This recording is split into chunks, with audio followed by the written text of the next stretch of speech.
Salam əziz şagirdlər, bugün sizinlə natural ədədlər bölməsindən natural ədədlərin sadə vurğulara ayrılışı, EBOB, EKOB mövzusuna aid bir neçə maraqlı sualın izahı ilə tanış olacağıq.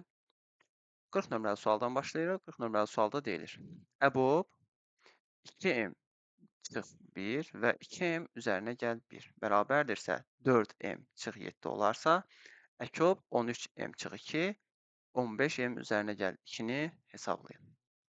Biz burada nəyə fikir verməliyik? Bilməliyik ki, bizə verilibsə ki, EBOB 2m çıx 1 və 2m üzərinə gəl 1 bərabərdir 4m çıx 7. Diqqətli olsa görək ki, 2m çıx 1 və 2m üzərinə gəl 1 ardıcıl tək ədədlərin işarə olunma şəklidir. Və bu zaman bu iki ədəd əgər ardıcıl tək ədədlərdirsə, onlar qarşılıqlı sadə ədədlərdir. İki qarşılıqlı sadə ədədin EBOB-u isə həmişə bizə 1 verir. Deməli, 4m çıx 7 bizə 1 verməlidir. Buradan 4m-in 8 və m-in isə 2 olduğunu tapırıq. M-in artıq 2 olduğunu biliriksə, gəlib bizdən soruşulanı, yəni EKOB 13m, yəni 13 vur 2 çıx 2 və 15 vur 2 üzərinə gəl 2-ni hesablamağa başlaya bilərik. Nəticədə EKOB 24 və 32-ni hesablamalı olacağıq.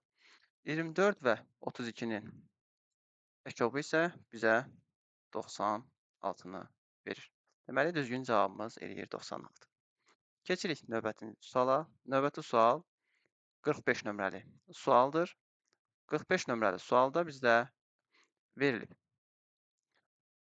Deyir ki, A və B natural ədədlərdir və A-nın B-yə nisbəti 3-ün 4-ə nisbətinə bərabərdir. Və daha sonra deyilir ki, EKOB A, B üzərinə gəl, EBOB A, B bərabərdir 104 olarsa, B çıx A-nı tapın. Yəni, B çıx A soruşulur. Diqqətli oluruq nəyə? A-nın B-yə nisbəti 3/4 nisbətində verilibsə, biz burada A və B-ni K mütənasibliyi əmsalını işarə edə bilərik. Yəni, burada A-mız 3K-dır, B-miz 4K-dır ki, yerlərinə misalda yazsaq, yenə K-lar ixtisar gedir və 3-ün 4-ə nisbəti qalır. Bu zaman A-ya 3K, B-yə 4K olduğunu bilərək misalımızda yerinə qoyaq. Yəni, EKOB 3K, 4K üzərinə gəl, EBOB 3K, 4K bərabərdir 104.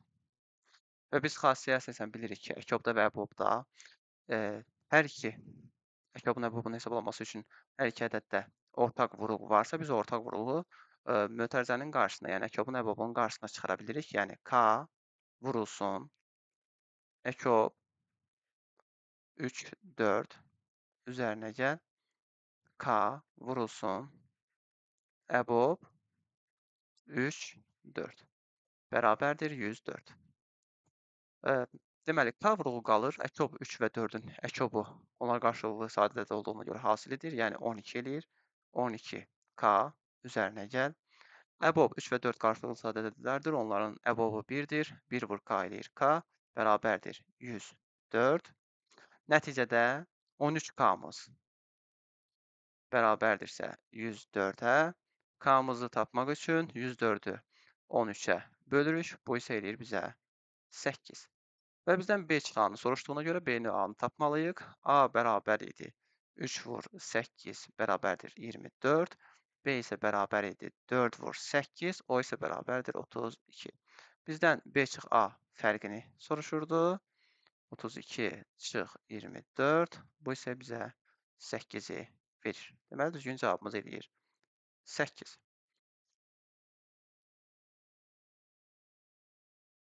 Daha sonra davam edirik 47 nömrəli sualla. 47 nömrəli sualda soruşulur. N bərabərdir 57-nin kvadratı üzərinə gəl 38-in kvadratı ədədinin sadə vurğularının sayını tapmaq.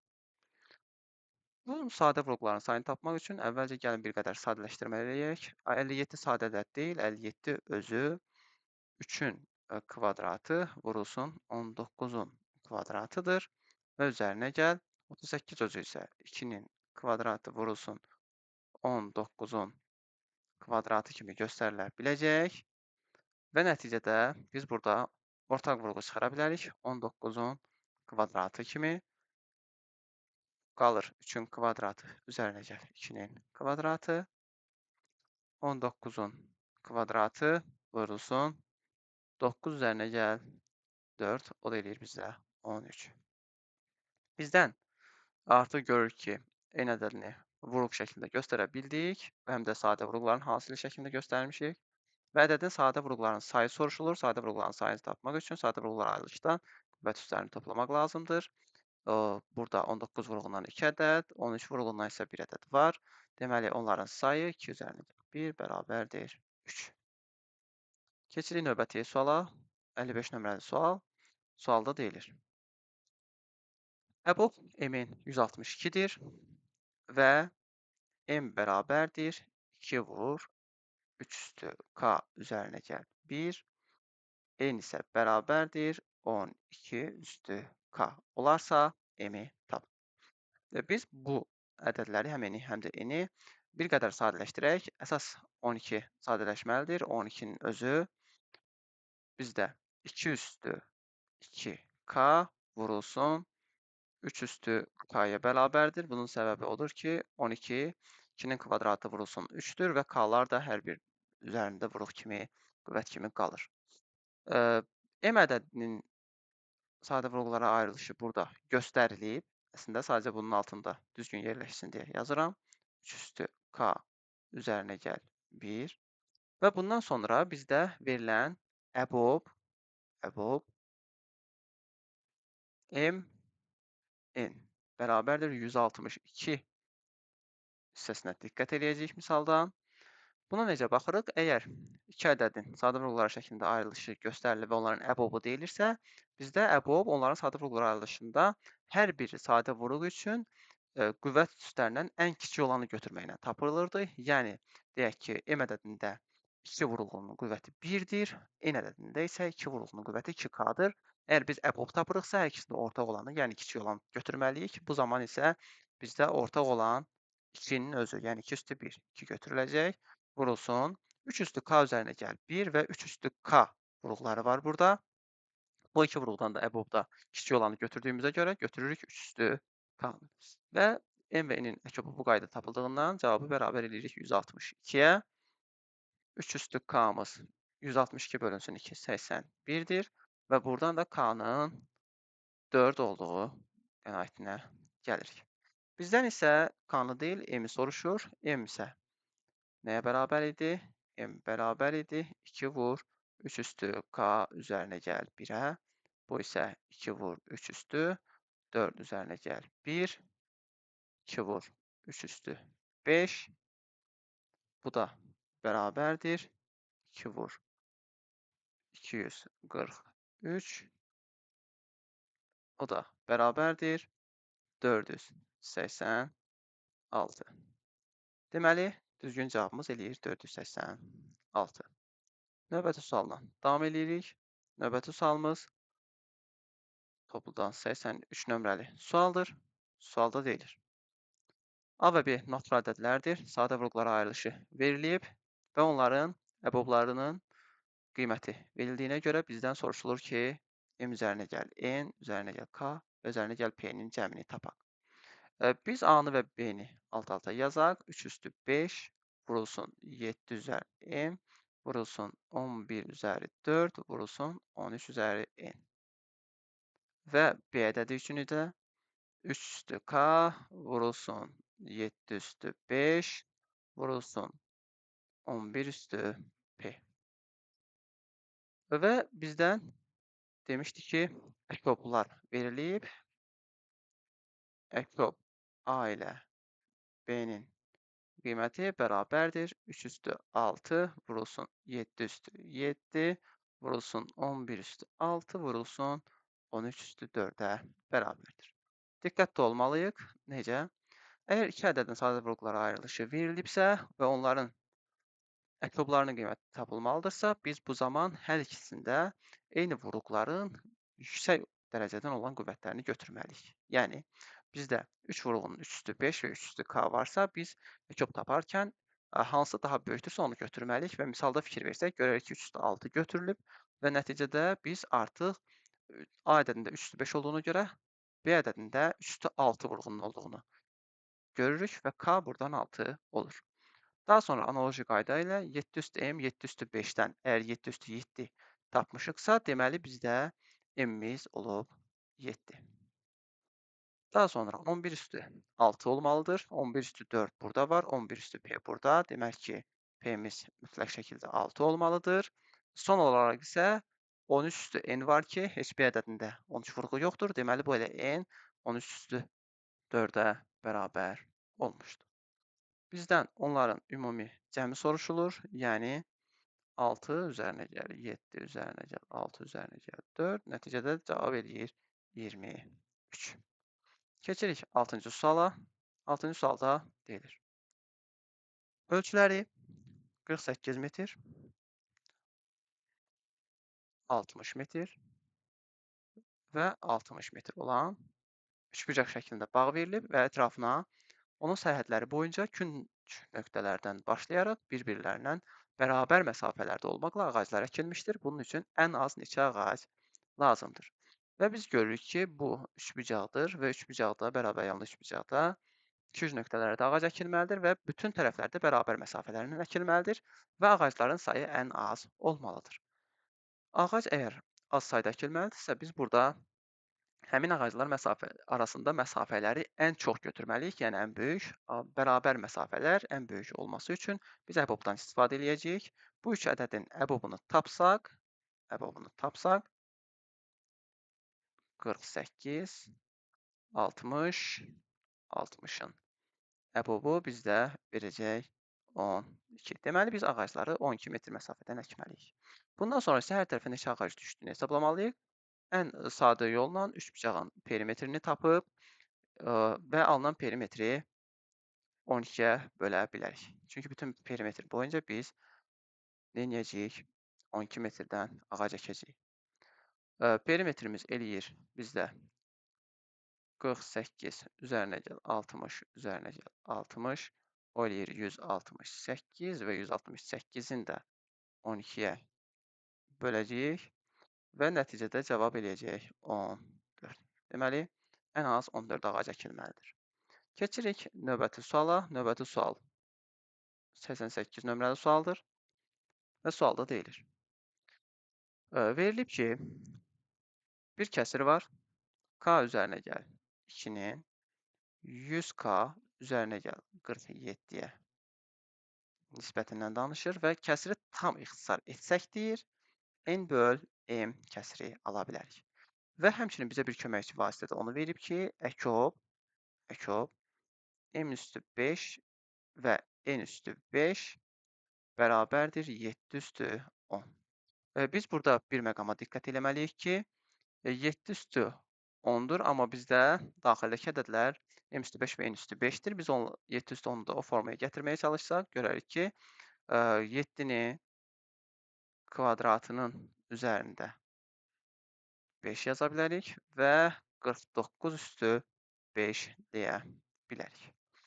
Biz gördük ki, m və n ədədlərinin əkobu yalnız bir sadə vurğudan ibarət, bir sadə vurğun təkrarlanan vurğularından ibarətdir. Yəni, yalnız 7-nin vurğuları var. Bu isə o deməkdir ki, m və n ədədlərinin hər hansısa biri digərinin bölənidir. Çünki bu başqa cür mümkün deyil. Fərqli sadə vurğular olsaydı, bizim cavabımızda da 7-dən başqa vurğu olmalı idi əkobda. Və diqqətli olsaq, biz görürük ki, kəsirin ixtisarından sonra n böl m kəsiri alınmışdı.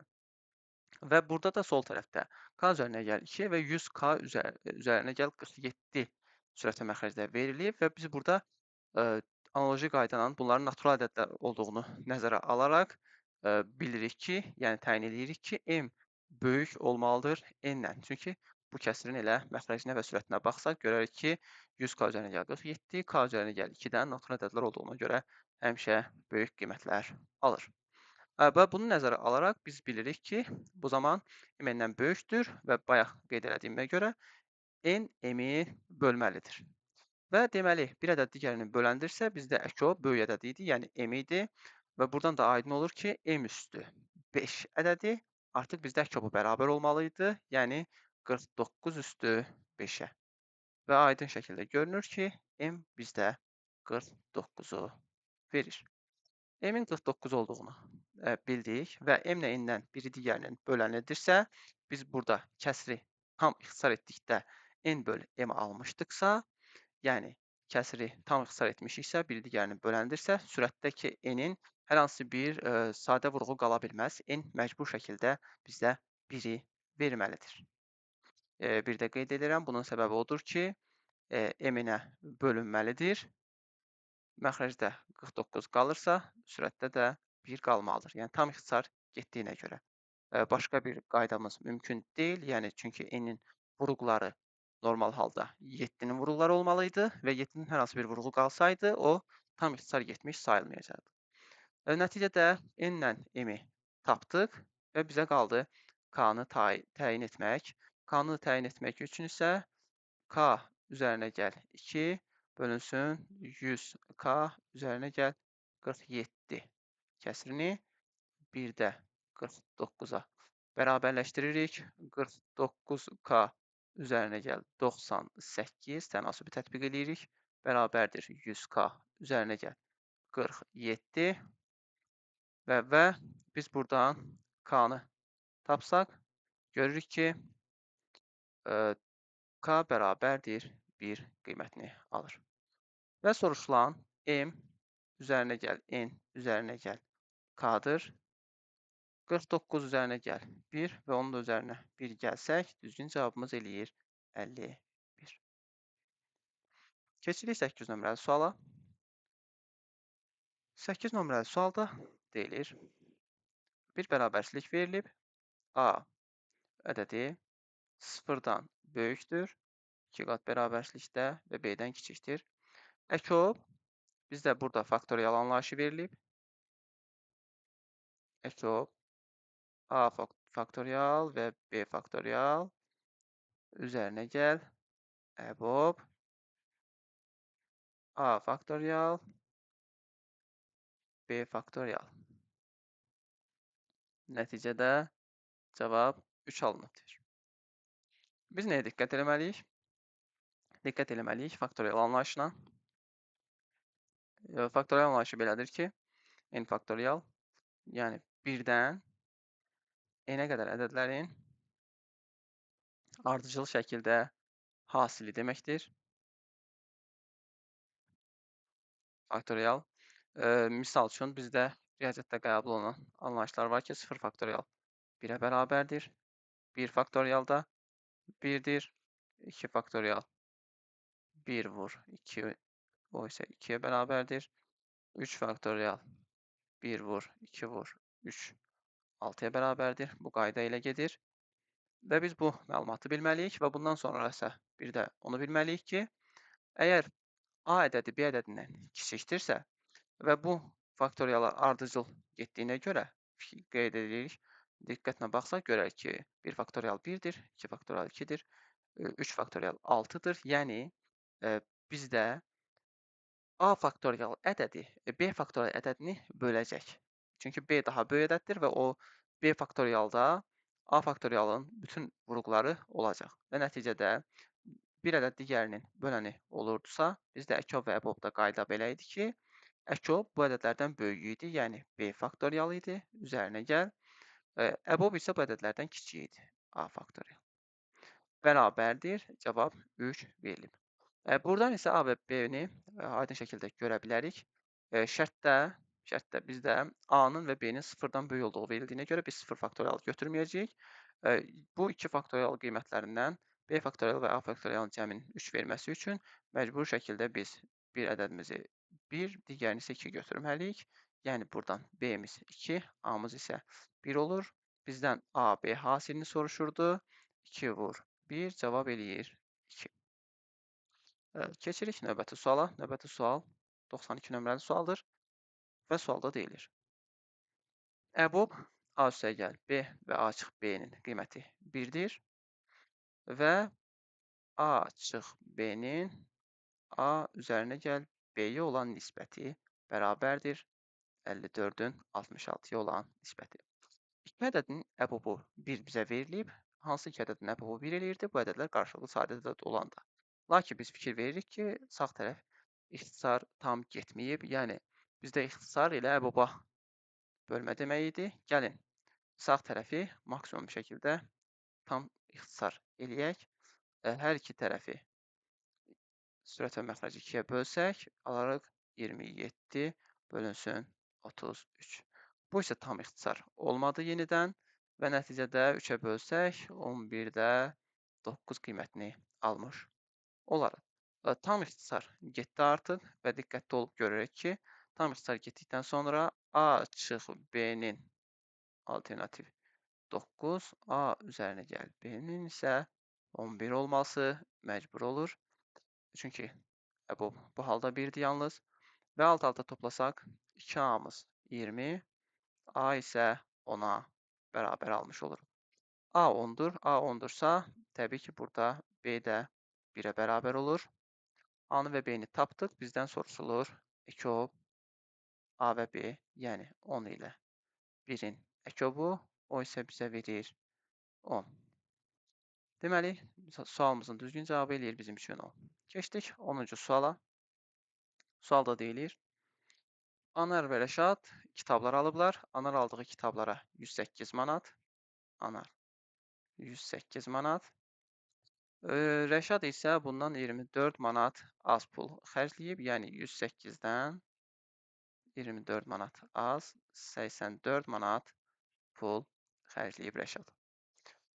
Və bütün kitablar qiymətləri eynidir və manatla tam ifadə olunub. Bir ədəd kitabın qiyməti ən çox neçə manat ola bilər?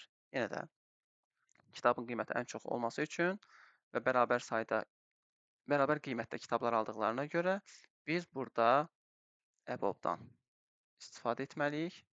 108 və 84 ədədləri üçün EBOB tapmalıyıq ki, ən böyük, yəni ən çox qiymətə həmin kitablar olsun. Və bu iki ədədin EBOB-u isə bizə 12-ni verir.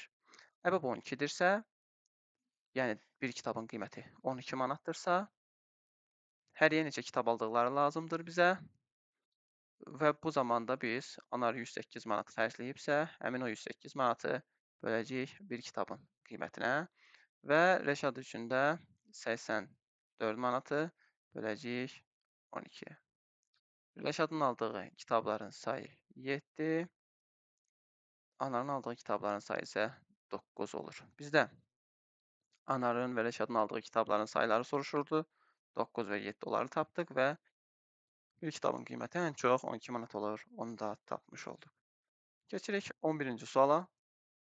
11 mənim nişanlamamdadır. Test toplusunda bu sual 98 nömrəli sualdır. Deyir ki, traktorun təkərləri var. Təbii ki, bilirik ki, ön təkər arxa təkərdən daha kiçikdir. Onun radiusu 3 metr, arxa təkərin radiusu 4 metrdir və onlar A və B nöqtələrində eyni anda yerinə təmasdadırlar və hərəkətə başladıqdan sonra ən az neçə metr yol getdikdən sonra ilk dəfə A və B nöqtələri yenidən eyni anda yerinə təmasda olarlar. Və pi-ni də 3 götürməyi bizdə tövsiyə olunub. Biz nə edirik? Burada diqqətli olmalı məqamımız odur ki, bizdə yol gedərkən traktorun təkərlərinin çevrəsinin uzunluğu əsas rol oynayır. Bizdə L, A birinci təkərin uzunluğunu, L, B ilə ikinci təkərin uzunluğunu işarə etsək və görərik ki, çevrənin uzunluğu düsturu 2 pi r idi. Mən burada r-ə yenə də A yazacağım, çünki bizdə 2 ədəd radius var. Burada isə 2 pi r b yazacağım. Diqqətli olmalı məqamımız burada odur ki, radiuslarımız var. 2 vur, 3 vur, r-a, yəni kiçiyin radiusu 3-dür. bərabərdir 18-ə. Burada isə 2 vur 3 vur 24 və nəticədə o da 24-ə bərabərdir. Deməli, bir tam dövr etdikdə kiçik təkər 18, böyük təkər isə 24 metr yol getmiş sayılır. Bizə isə eyni anda yenidən təmasda olmaq soruşulur. Yəni, bunlar yenidən üst-üstə düşmədilər və ən tez, ən az metrdən sonra və ən tez görüşmələri üçün ən kiçik yol getməlidirlər. Yəni, EKO 18 və 24 hesablanmalıdır. 18 və 24-ün EKO-bu isə bizə verir 72. Deməli, onlar 72 metr getdikdən sonra yenidən eyni anda yerlə təmasda olacaqlar. Gəlirik sonuncu sualımıza. Bu bölməyə aid. Sonuncu sualımız 102 nömrəli sualdır. Deyir ki, otaqda çoxlu kitablar var və kitablar 3-3, 5-5 və 6-6 dəstələyib bağlayanda hər dəfədə bir kitab artıq qalır. Gəlin deyək ki, kitablar sayı A olsun və A bərabərdir. 3-3 böldükdə bir kitab artıq qalır. Yəni deyək ki, 3 vur x və üzərinə gəl 1. Yəni bu üzərinə gəl 1 ona görə lazımdır ki, artıq kitab bir ədəd qalır 3-ə böldükdə. Daha sonra eyni zamanda 5-5 böldükdə də, yəni 5y-in də üzərinə 1 gəlmək lazımdır və bu qanuna uyğunluqla 6-6 da böldükdə 6z üzərinə 1 gəlmək tələb olunur. Bunu gördükdən sonra biz nə etməliyik? 7-7 dəstələyib bağlayanda kitab qalmırdı. Yəni biz bilməliyik ki, həmin bu kitabların sayı 7 ədəd M-ə bərabərdir. Yəni burada qalır. İlk əvvəl ilk 3,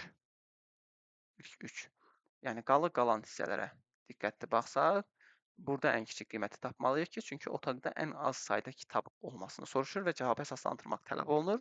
Biz burada nə edirik? 3x üstəgəl 1, 5y üstəgəl 1 və 6z üstəgəl 1 bərabərliklərini ödəyən ən kiçik ədədi tapmalıyıq. Bunu tapmaq üçün nə edirik? Bir ədəd ki, 3-ə, 5-ə və 6-ya böldükdə qalıqda bizə 1 verir. Biz bunu təyin etmək üçün EKOB-dan istifadə edirik. EKOB 3, 5 və 6-nın üzərinə 1 gəlirik. Cavabımız eləyir 30 EKOB-dur və üzərinə 1 gəlirik 31. Yəni biz burada nəyi təyin elədik? İlk şərti ödəyən, yəni ilk 3 bərabərliyi ödəyən ədədimiz 31 ola bilərdi. Lakin bu 31 rəqəmi bizdə 7-yə tam bölünmür. Yəni 7 şərtini ödəmir. Nəticədə biz o şərti ödəyən ədədi tapmalıyıq və həmin ədəd necə olmalıdır? 30-a bölündükdə qalıqda 1 verməlidir. Yəni 30x üzərinə gəl. X yazmayaq, x-dan istifadə etmişdik, səhv eləmirəmsə. 30-in üzərinə gəl 1 olmalıdır və həmçinin də 7 M şərtini ödəməlidir. Bunu necə eləyə bilərik? 31 ödəməmişdi, enə 1 vermişdik burada. Enə biz 2 versək, 60 və üzərinə gəl 1, 61-dir. O da 7-yə bölünmür. Enə 3 versək, bizdə ədədimiz eləyir 3 vur 30, üzərinə gəl 1, 91, 91 isə 7-yə bölünür. Və bizə də ən kiçik, ən az soruşduğuna görə biz ən tez 3-cü, en 3-cü qiymətini də tapdıq. Yəni 30 vurulsun 3 üzərinə gəl 1 bərabərdir 91, 9M 91-dirsə, 7M 91-dirsə, özürlü sayın, M isə 91-ə 91-i 7-yə bölməklə təyin etmək mümkündür. 13 olurdu. Lakin bizdə otaqda ən az sayda neçə kitab ola bilər soruşurdu və bizdən kitabların sayı soruşulur. Cavab eləyir 91. Diqqətlə baxırıq. 91 həm bizdə bu 6, 5 və 3-ə böldükdə qalıqda 1 qalma şərtini ödəyir. Həmçinin də 7-yə qalıqsız bölünür və bu şərtləri ödəyən ən kiçik ədədimizdir. Düzgün cavab eləyir 91. Bu qədər bugünkü videoda bütün mövzunun izahını tamamladıq. Növbəti videolarda görüşərik.